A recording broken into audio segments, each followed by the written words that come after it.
Disclaimer, मैं कोई mental health professional नहीं हूँ। ये जो भी इन्फॉर्मेशन मैं अभी आपको देने वाली हूँ वो मेरे पर्सनल एक्सपीरियंसेस से गेन्ड है और ये इन्फॉर्मेशन पब्लिक डोमेन में भी अवेलेबल है। अगर आपको लगता है कि आप मेंटल हेल्थ से स्ट्रगल कर रहे हैं, आपको stress, anxiety, depression, panic attacks, panic disorder जैसी चीज़ें हैं, तो प्लीज़ अपने डॉक्टर से कंसल्ट करें और अपनी लाइफ को बेटर करें। नमस्कार सबको, कैसे हैं आप सब? Hope you all are doing amazingly well in your life. सबसे पहले तो मैं माफ़ी चाहूँगी कि इतने दिन से मैंने कुछ पोस्ट नहीं किया। कुछ काम में और पर्सनल कमिटमेंट्स में ऐसी बिजी हुई कि टाइम ही नहीं मिल पाया। I am really really really sorry. So now that I am back, we'll talk about more things which no one talks about frequently. अब जैसे मेंटल हेल्थ के बारे में हर कोई बात नहीं करता, पर बात करना कितना ज़रूरी है ये अगर सब समझ जाएं तो लाइफ कितनी बेटर हो जाएगी, है ना? कोई नहीं, एक एक स्टेप लेकर आगे बढ़ेंगे और अवेयरनेस क्रिएट करते चलेंगे जब तक सब इस बारे में अवेयर ना हो जाए। सो एनीवे, आज का टॉपिक बहुत ज़्यादा इम्पॉर्टेंट है। बहुत लोग इस चीज़ को एक्सपीरियंस कर चुके हैं पर समझ नहीं पाते कि ये है क्या। तो यही गुत्थी कुछ हद तक सुलझाने के लिए I have come here to talk about panic attacks.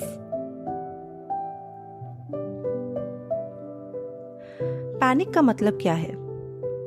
Panic का मतलब है किसी सिचुएशन को लेके बहुत स्ट्रॉन्ग घबराहट, नर्वसनेस होना, और यही घबराहट, यही नर्वसनेस अगर हद से ज़्यादा बढ़ जाए, बहुत फ्रीक्वेंट और अनकंट्रोलेबल हो जाए, तो उसको पैनिक अटैक कहते हैं। इस सब की जड़ एंजाइटी है।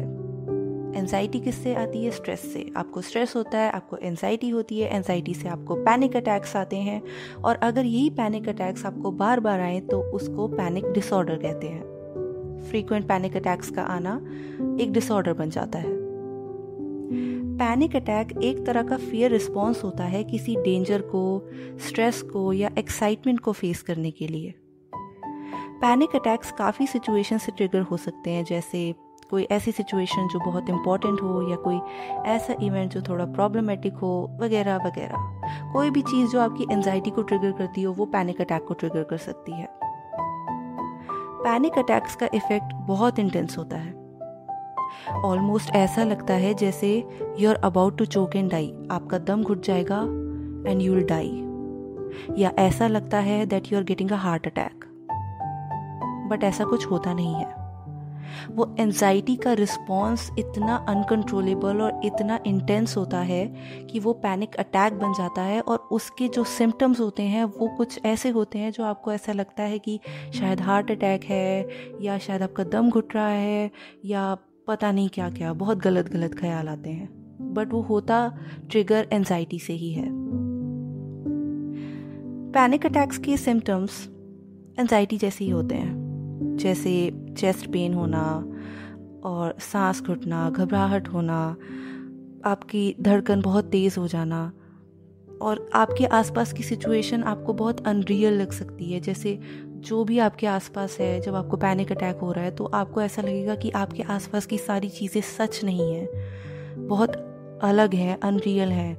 आपको नौजिया फील होगा, आपका दम घुटेगा, आपको ऐसा लगेगा कि आपका गला घुट रहा है, आपको सांस नहीं आ रही है, आपकी चेस्ट पे प्रेशर होगा। वही सारे सिम्टम्स जो एंजाइटी में है, लेकिन बहुत बहुत इंटेंस। पसीना आना, ट्रेम्बलिंग होना, हाथ पैर हल्की फुल्की कांपना, इस तरह के कुछ सिम्टम्स आपको हो सकते हैं जो बहुत इंटेंस हो, जो बहुत अनकंट्रोलेबल हो।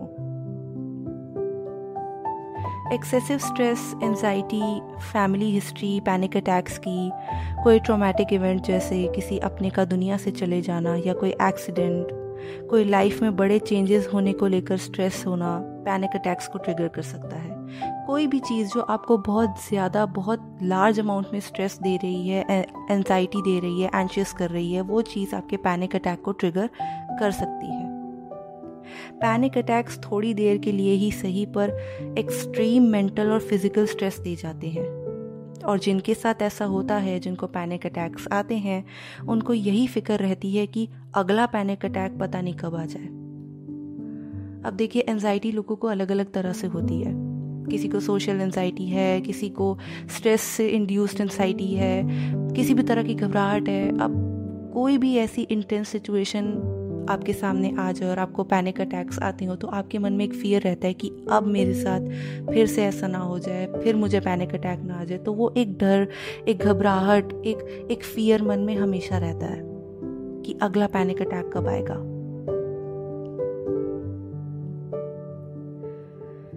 ये थी बात पैनिक अटैक्स की डेफिनेशन की।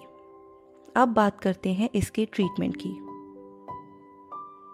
पैनिक अटैक्स का ट्रीटमेंट हो सकता है, बिल्कुल हो सकता है। ऐसी कोई चीज़ नहीं है जिसका ट्रीटमेंट ना हो। और आज के टाइम में तो मेंटल हेल्थ प्रोफेशनल्स और डॉक्टर्स इन चीज़ों को इतना ज़्यादा सीरियसली ले रहे हैं और इतनी अवेयरनेस ऑलरेडी क्रिएट हो चुकी है मेंटल हेल्थ को लेकर कि कोई भी चीज़ इम्पॉसिबल नहीं है। Everything is possible, every treatment is possible. सबसे पहले आपको अपनी विल पावर स्ट्रॉन्ग करनी होगी।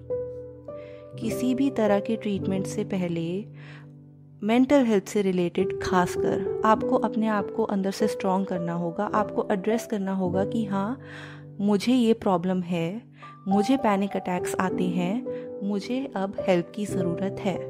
जब तक आप इस चीज़ को एक्सेप्ट नहीं करेंगे, अपनी हिम्मत नहीं बढ़ाएंगे, अपने आप को स्ट्रॉन्ग नहीं करेंगे, आप आगे नहीं बढ़ सकते।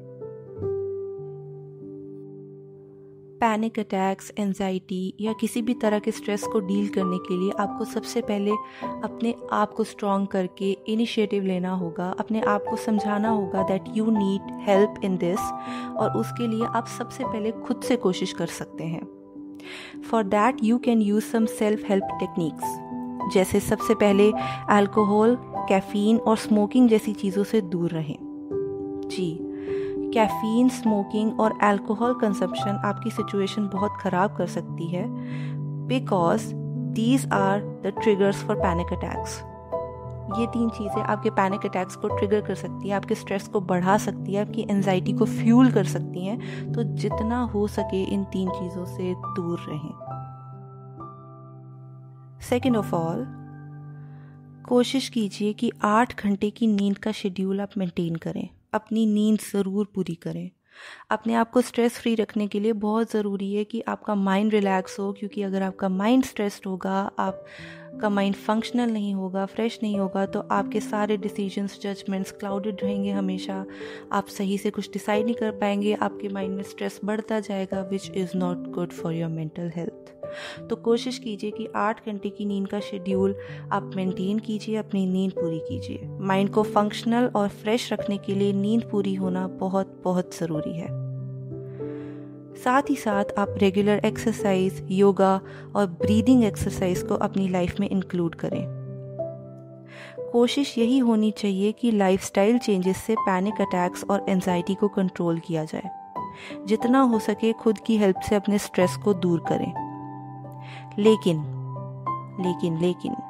अगर सेल्फ हेल्प से आपको लगे कि सिचुएशन कंट्रोल में नहीं आ रही है और पैनिक अटैक्स फ्रीक्वेंट हो रहे हैं, तो प्लीज़ डॉक्टर से कंसल्ट करें। देखिए, थेरेपी लेने में, डॉक्टर से कंसल्ट करने में कुछ गलत नहीं है। आज के टाइम में बहुत अवेयर हो चुकी है दुनिया अपनी मेंटल हेल्थ की केयर करने के लिए, और जो इंसान ये चीज़ अच्छे से समझ गया, जो अपनी मेंटल वेलबींग के लिए स्टेप ले रहा है, वो ही सबसे समझदार इंसान है आज के टाइम पे। क्योंकि इतना स्ट्रेसफुल लाइफ हो चुकी है, इतना कंपटीशन, इतनी चीज़ें, आपस में बातचीत नहीं होती, तो कभी कभी सिचुएशन हमारे हाथ में नहीं रहती। हम कितनी कोशिश कर लें, कुछ ना कुछ रह ही जाता है और सिचुएशन अनकंट्रोलेबल हो जाती है। ऐसी सिचुएशन में हमें बहुत ज़रूरी है कि सही वक्त रहते हुए हम हेल्प लें। देखिए, कोशिश कीजिए बात करने की। मैं तो हमेशा अपने हर टॉपिक में, हर सेगमेंट में कहती हूँ कि बात करना बहुत ज़रूरी है। आप बात कीजिए अपनी फैमिली से, फ्रेंड्स से, सिबलिंग से, भाई बहन है जो आपके, या कोई कज़न, या कोई भी जिस पे आप भरोसा करते हैं, आप सबसे पहले उससे बात कीजिए। अपनी सिचुएशन के बारे में चीज़ें शेयर कीजिए कि आप कैसा फील कर रहे हैं। उसके बावजूद अगर आपको लगता है कि आपकी सिचुएशन अनकंट्रोलेबल है, आपको पैनिक अटैक्स, एंजाइटी के एपिसोड्स बहुत ज़्यादा हो रहे हैं, तो आप प्रोफेशनल हेल्प लीजिए, बिल्कुल लीजिए। अपने डॉक्टर से कंसल्ट कीजिए, मेंटल हेल्थ प्रोफेशनल से अपनी सिचुएशन के बारे में बात कीजिए, थेरेपी लीजिए। अगर कोई आपको वो मेडिसिन्स प्रिस्क्राइब करते हैं तो प्लीज़ उसको फॉलो कीजिए। देखिए, बहुत सारी चीज़ें होती है, हर तरह की मेंटल हेल्थ प्रोफेशनल्स और डॉक्टर्स जो हैं उनके पास थेरेपीज़ होती हैं, अलग अलग तरह की टेक्निक्स होती हैं, मेडिसिन्स होते हैं जो आपको इस चीज़ से बाहर निकाल सकते हैं। तो आप बिल्कुल हेल्प लीजिए। जब आपको लगे कि आप नहीं हैंडल कर पा रहे अपनी सिचुएशन को, तो please ask for help, seek help. बहुत ज़रूरी है अपनी मेंटल वेलबींग का ध्यान रखना, और वो चीज़ भी आपके हाथ में ही है। लोग आपको समझा सकते हैं, मैं आपको समझा सकती हूँ, मैं कह सकती हूँ, लेकिन सोचना तो आपको है। अपनी लाइफ को ठीक करना तो आपके हाथ में है। अब कितना आपके ऊपर इस बात का इफ़ेक्ट जाता है, कितना आप सोचते हैं, वो तो आपके ऊपर है। तो प्लीज़, अगर आपको ऐसा लगे कि आप खुद से नहीं कंट्रोल कर पा रहे हैं, मैं फिर कह रही हूँ, हेल्प लेने में कोई प्रॉब्लम नहीं है। अपने डॉक्टर से इस बारे में बात कीजिए। देखिए, कोई भी ऐसी प्रॉब्लम नहीं है दुनिया में जिसका सॉल्यूशन ना हो। सबसे बड़ी बात मैं आज आपको बताने जा रही हूँ, जितनी भी प्रॉब्लम्स होती हैं हमारी, उसके आंसर्स हमें पता होते हैं।